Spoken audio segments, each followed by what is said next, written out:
Hi, it's Kristen with LifeMoreAbundantBlog.com, and today I want to share with you my favorite way to germinate seedlings outside in the winter.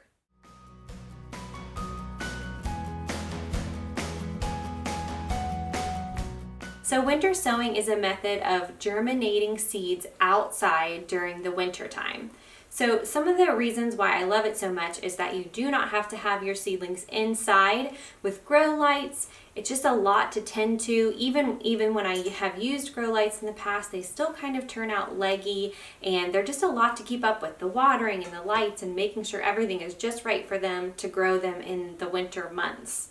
And once I discovered this method of sowing seeds, I really haven't looked back. I haven't had any more seedlings in my house because there's just no reason to. So what you do is you make tiny greenhouses, basically. So using clear plastic containers like this, or milk cartons, anything that the sun can get through, you create a tiny greenhouse effect in here. So you take a plastic container like this, you're going to cut it in half, drill drainage holes in the bottom of it, fill it with soil, and plant your seeds inside. And then you're going to label it. You can use like a little popsicle stick to stick in there with a Sharpie marker. I usually do a popsicle stick inside as well as right on the container because it can tend to fade a little bit, but I've never had it fade both things. So I do two just to make sure I know exactly what is in it.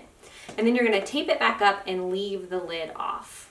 Some of my favorite things that I've winter sown are definitely zinnias. They do really great with that. I've done lavender, bells of Ireland, gomphrena, which is a really beautiful flower, hollyhocks, milkweed. I even did some strawberries last year that worked really well. I've done cilantro, tomatoes, lettuce. This Swiss chard is my favorite, and it does really well with this. Spinach is great, bok choy, and then cabbage as well. There's a lot more that you can winter sow, and I'll put a link in the description below to some articles explaining kind of which seeds work well with this and which don't. So my favorite soil to use is this Jiffy organic mix. So I do all organic gardening, and I just don't want to taint any of my vegetables and things that we're growing that we're going to be eating, of course. And I buy all non-GMO seeds, so I just want everything as clean as possible. So I go with organic. I'm in zone 7A, and it will depend on the zone that you're in as to when you want to go ahead and start your winter sowing containers. I start mine around mid-January, sometimes a little bit later, and it still works out just fine. But once you put your seedlings in your containers and set them outside, you pretty much don't need to mess with them again until the days start warming up. So you don't want to fry your seedlings. They'll start, once the days start warming up and the nights are still cool, they'll start to germinate, and you'll see the little green sprouts coming up, and they're a little bit delicate during that stage, so you just want to keep a little closer eye on them. If it gets really hot, you don't want them to scorch in the sun. So what's recommended is that you would remove the tape around, and then this is why you put a little hinge on it, flip it open like that during the day when the temperatures are not cold that it's going to frost it. And then at night you would then just close it again to protect it further for the evening if it gets pretty cool. As far as watering, I've never needed to water them, but if you're in a maybe drier climate than I am, then as the days warm up, you'll notice that the soil is going to be getting dry, and you will want to water them just to keep the soil nice and moist.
enjoyed this tutorial, and I hope that you'll give winter sowing a try. You can definitely let me know if you have any questions, and I can try to answer them to the best of my ability.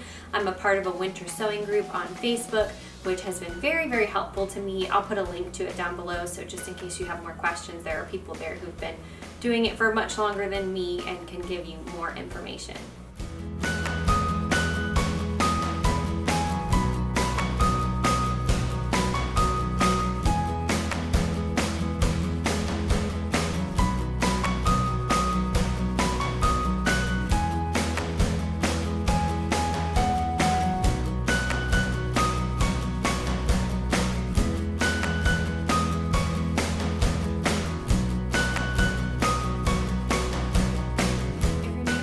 I would love it if you would subscribe. I make at least 2 new videos every week on natural living, DIY projects, and real food recipes. Thank you for watching.